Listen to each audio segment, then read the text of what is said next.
we're recording. You know where I check LinkedIn, because I I try and repost it the way you try and repost them as well. So hello, Agile World. We're recording us trying to work out what number we're on.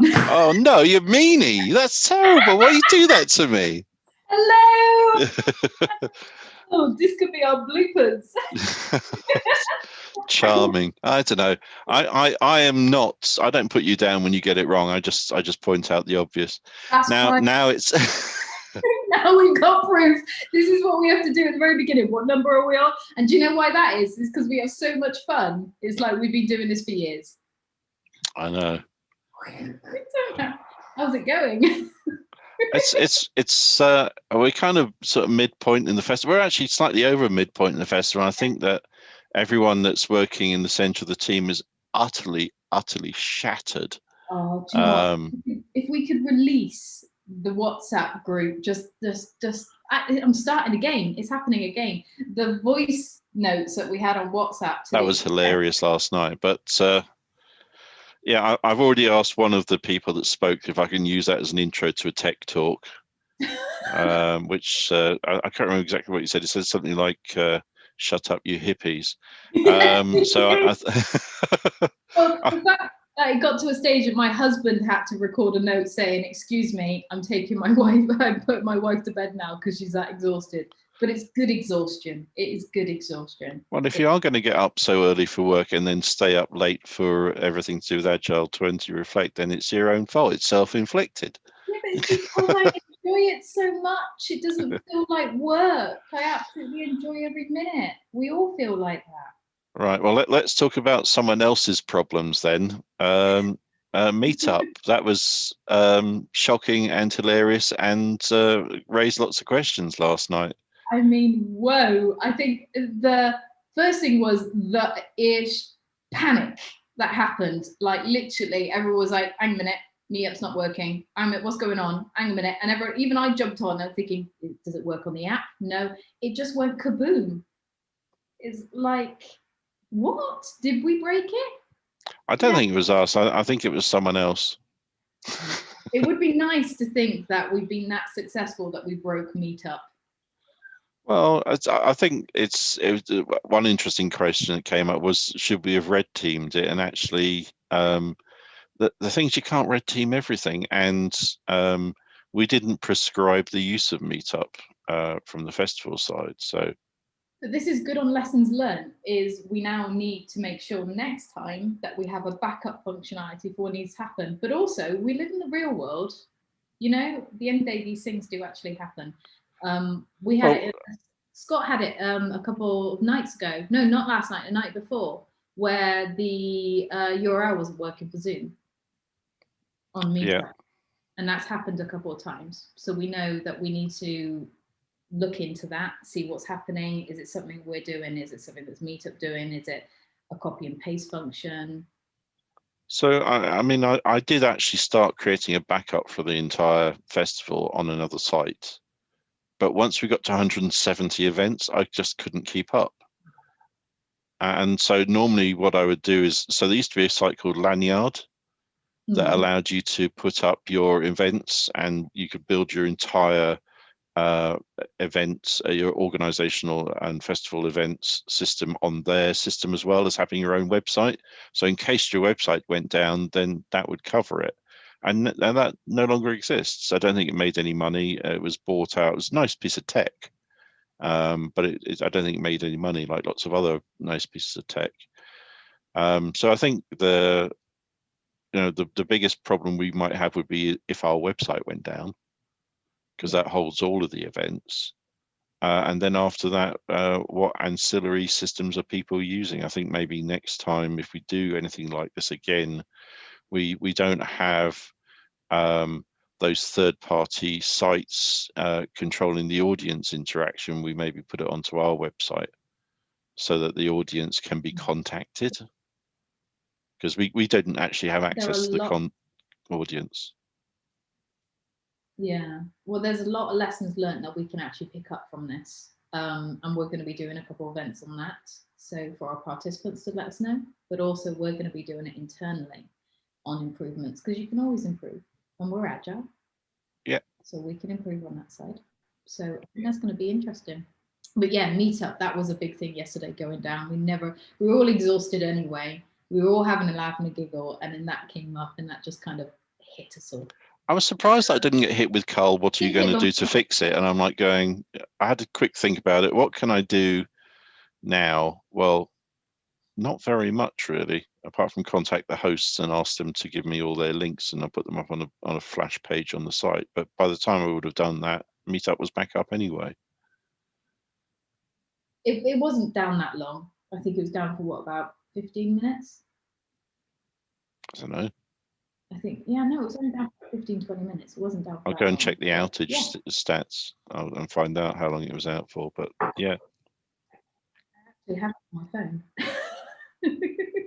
because my husband messaged it to me last night. Okay, so that's Meetup. Apart from that disaster earlier in the evening, we had a nice event with the Red Team. And it went really, really well. And I think it was really interesting. So shout out to the guys, to Craig, Richard, and Yusuf. Really nicely put together presentation and discussion as well. It was nice to change the format a bit and have the discussion as part of sharing the information. And then we went into sort of a presentation mode where Richard shared an example of something we actually worked on.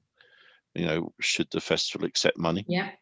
And I think that's so fundamental to how people think about doing things, that they maybe even wouldn't ever challenge it normally, but it changes everything about what you're doing and the relationship of those people that give money to the festival. So that's in fact the reason we didn't take any money in the end, not as a sponsorship thing.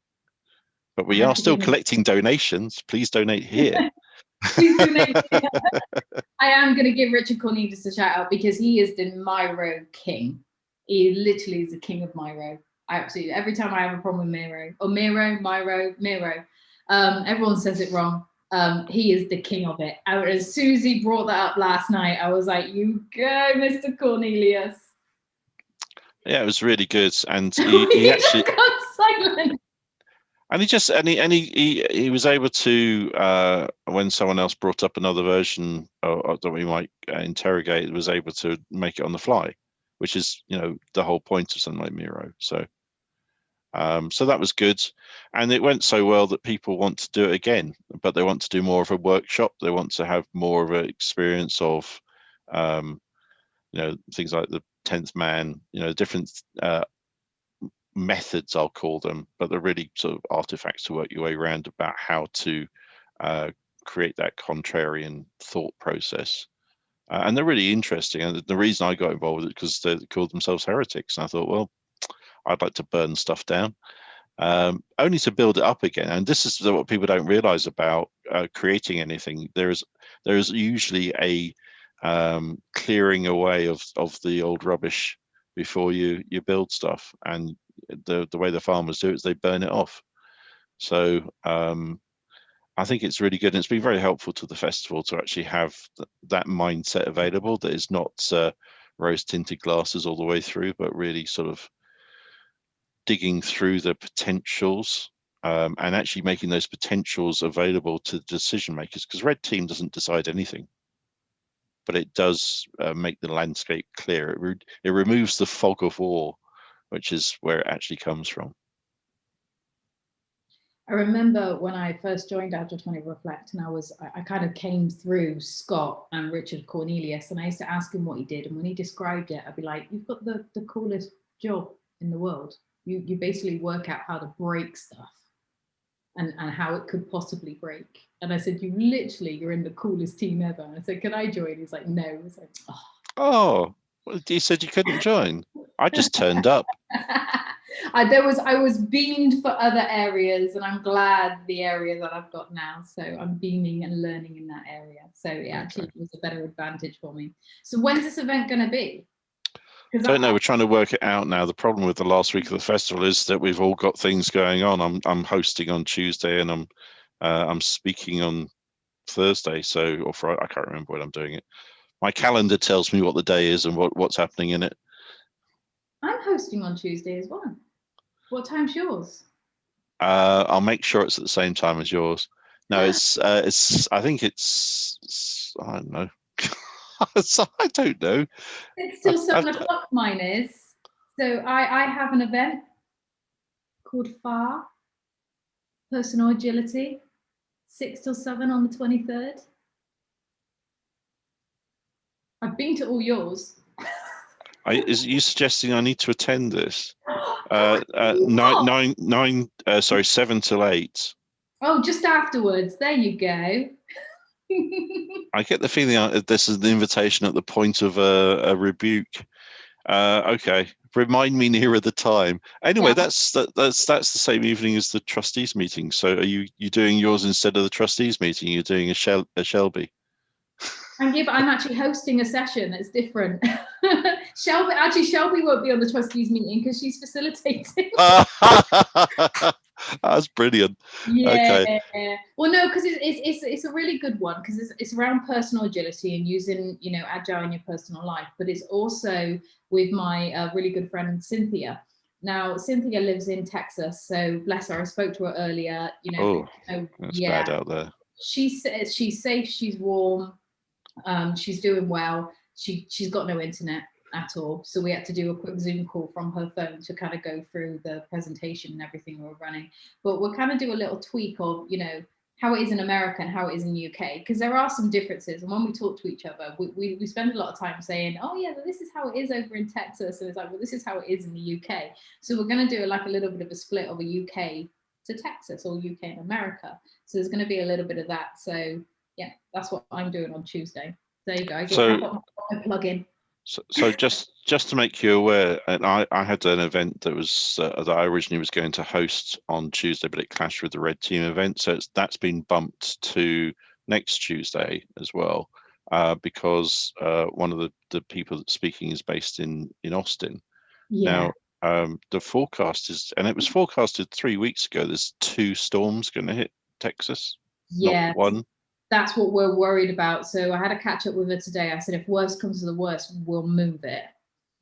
So I think we're giving it to the weekend to see how it is. But yeah, there is a possibility. I'm glad she's safe and I'm glad I'm still able to speak to her, but it's not good over there at the moment. She's actually in Austin, Texas as well. She was telling me how it was minus 14 degrees at one point. And I thought it was bad where last week we had -8 at 10 a.m. in the morning, -14. Like, yeah, they're not really used to it in Texas, and unless you go skiing, you won't have the kind of clothes that you need to be able to keep yourself warm. And the houses, unless you're in the city, the actual houses outside are all made of wood. Well, she was actually explaining to me how their water pipes, because the Texas ground is so hard, their water pipes aren't actually that deep. And that's what their fear is at the moment. They're trying to keep heat in the houses, even though not all of them have got heating. They're trying to keep the heat in the houses to make sure that the pipes don't actually burst. Yeah. They're trying to keep that warmed up. There's also a problem with the power grid as well. So they're struggling in that area. So yeah, they're not doing well. I'm glad I spoke to her today. I'm glad I know she's safe. Yeah. But yeah, there's a possibility my event may get moved because at the end of the day, my priority is her. And at the moment, she's having to do it on her phone. And I just want to make sure that she's safe. And if we're not able to do it, we'll move it. So fingers crossed, we still get the same followers that was going to turn up to the original one if we've got to move it. But we just have to make that call on Saturday. Yeah, it's fair calls. I've got a friend who lives in Austin as well, who actually lives at the weekend in Florida, but he said he didn't get out in time, so he sent pictures on Facebook of the road he was driving on that was basically about 3 foot of snow. Oh no! I like Austin. It's got a really nice tech hub there, and I spoke at South by Southwest there in 2016, so it's got some nice places, but it's not. It's kind of a very open city. It's on the flat. And when the wind blows through there, if it's a cold wind, it really hurts. So a bit like New York. I've never been. I've always wanted to. I've got areas in America I want to go to. Obviously, I've done Vegas, but I don't feel like I've done Vegas. I was there for the big AWS event that they have, the reInvent event that they have every year, and that was just amazing. But I just couldn't get past the jet lag. We just need to do Agile Worlds during South by Southwest one year. Oh, because yes. it's a tech hub. Well, we just need to maybe shift Agile World a little bit, because I've got connections with AWS, so maybe we can see Agile World reInvent gets to Vegas. Yeah, well, it's just to say to everyone, it's starting to evolve itself. We're now on about 6 different podcast platforms, just trying to sort out iTunes at the moment, just building a website as well. It's grown legs, and it will exist beyond the festival. We are and evolving this. yeah, so we won't be every day though. I think there's this notion that we might get some sleep in between events and Agile World. Well, I have to think of another thing, because I think it's been a while. I think, you think how many days it's been that we've spoken to each other every single day. We can't not speak to each other every day. This is not just about Agile World. It's also like our little catch up that we have. Well, I don't mind having a catch up, but I'm not sure I would need to film it every time. Very true, very true. And it is a little bit restrictive as well, to our partners who I expect have opinions by now, since we've been doing this for I think it's the 16th day. Rob, do you know what? I don't know. We need to get the partners on. Yeah, I don't think it's going to happen. Yeah, he just sits downstairs and listens. So what else have we got going on tonight? So I think I want to give a shout out to part of the final ceremony. It's not closing really, is it? It's kind of like the next step ceremony, or whatever we want to call it ultimately. But what we would like to do is hear from people. If you could actually use your phone and video yourself and just say, what you liked about the festival, what you learned, what you're looking forward to using, that kind of thing would be really helpful. And we want to do a montage, and I can't say montage without thinking about Team America. I don't know why, but we'd like to do a montage in the last major group event of the festival, and just kind of show the videos. We're going to be setting up a page on a website as well, and it's really for the participants. I am a participant as well as an organizer, but it's, I'm too embedded, and I'm probably a bit tainted by knowing too much about the stuff. Not knowledge wise, but in terms of all the organization of it, you tend to sort of, I've read probably the details on every festival event. Yeah.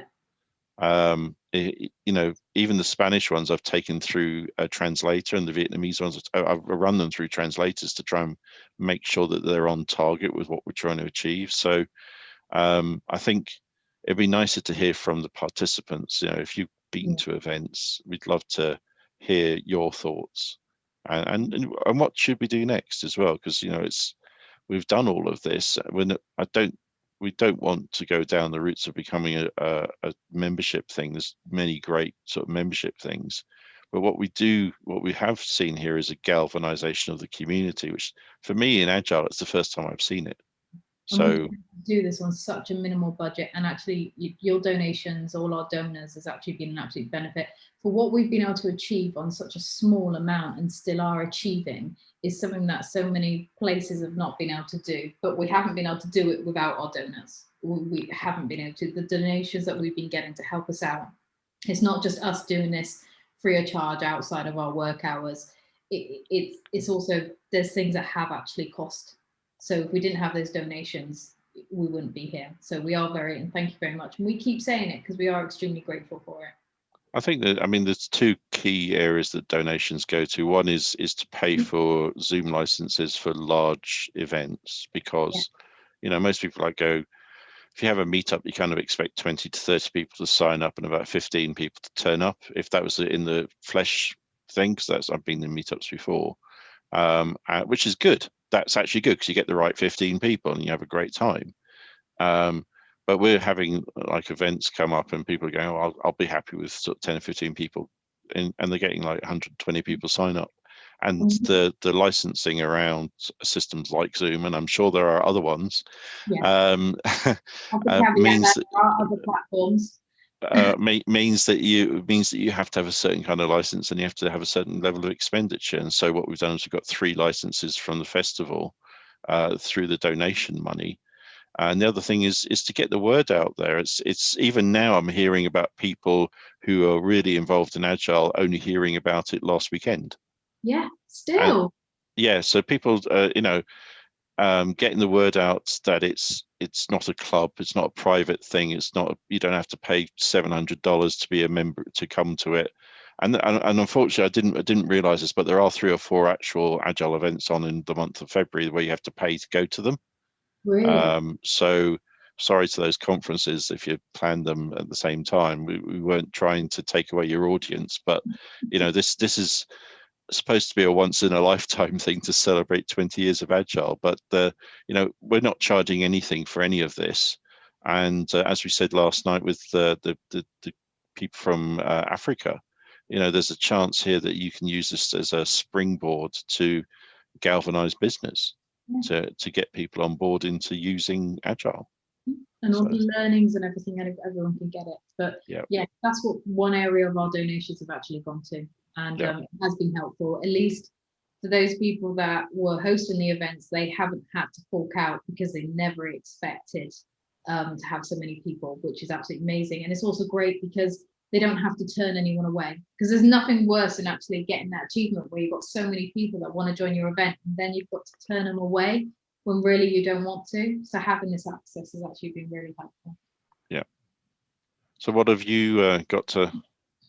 Have I taken all of your stories and shared them all now?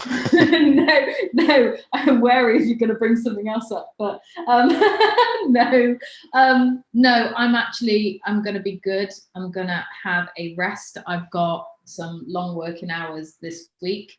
I'm working with the guys for the closing ceremony, as it's called now, named to be changed soon. We're still waiting to find out.